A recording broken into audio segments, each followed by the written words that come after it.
that way, or vice versa. So that is really super handy. Anyway, quick tour of the screen here. You can see there's like 2,200 arcade games. I'm just click left. Threw some Atari 2600 in there. This ColecoVision I threw in there just for fun, but it turns out it's not very useful because a ColecoVision controller actually had like a telephone keypad on it, if you can believe that, like 0 through 9 and 2 characters. Well, that means you got to plug in a USB keyboard into this thing, which you can do. I have one right here.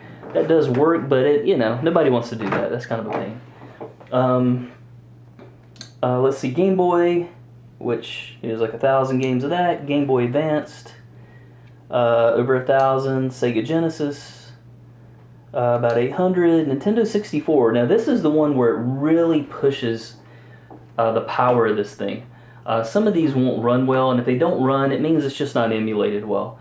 But you'll see some choppiness there. I'll see if I can make it better. I will, but it's really a hard bargain for a little small computer to be a Nintendo 64. But anyway, there's like nearly 400 games here. And then Neo Geo. I love Neo Geo. It's probably my favorite one. This was a home console at the time and in the arcade, and it was like crazy expensive. Nobody owned one, but they're really cool. And all these are naturally also arcade games, so they're in the arcade section as well. But this is just a handy place to get just the Neo Geo stuff. There's like great graphical art in here, all sorts of neat stuff. This is the original 8-bit Nintendo, the NES. PC Engine, that's actually TurboGrafx 16. It's a smaller, another one from that time.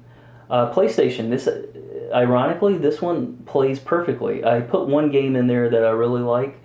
There's only one because they were like a CD-ROM, so they're kind of big. RetroPie. Now this is really just configuration stuff. So if I click in there, like with the A button, this is like some low-level stuff. You shouldn't have to mess with whatsoever.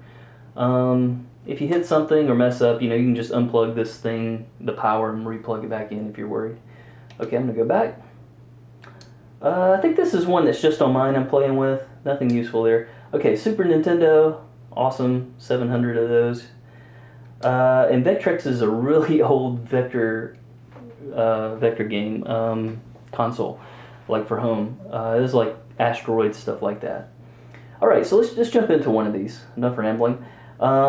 So I went left, right, all this sort of stuff. I'm going to click A to go in these things.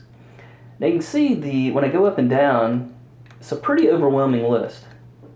If I hold it like this, we're still on A's. Okay, and then we can go really fast. We're still on A's. Anyway, so you can use these guys to go page up and down.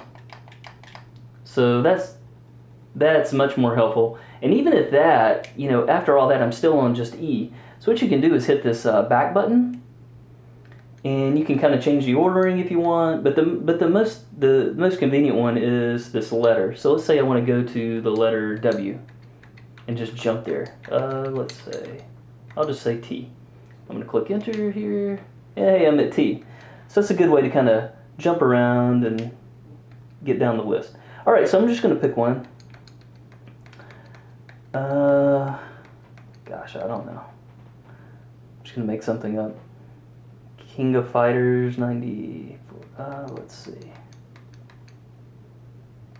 was trying to find something cool. Empire Strikes Back? Why not?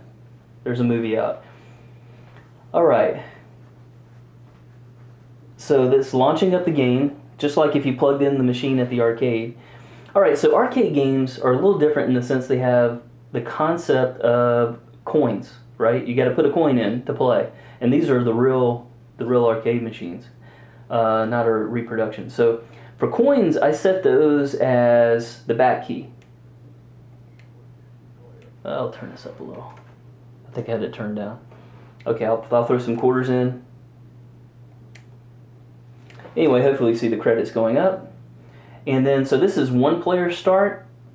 And then also if you wanted like a 2-player start, I have it mapped to there, 2-player, 3-player, 4-player. But primarily use one player start or the 2-player start, which is that guy right there. Okay, so I'm going to do 1-player start. pull the trigger to start. Okay. Well, this one's a little unwieldy, but we'll try it. Yeah, this one's hard to control. Some of them, that one had like a yoke stick, so this probably wasn't the best example.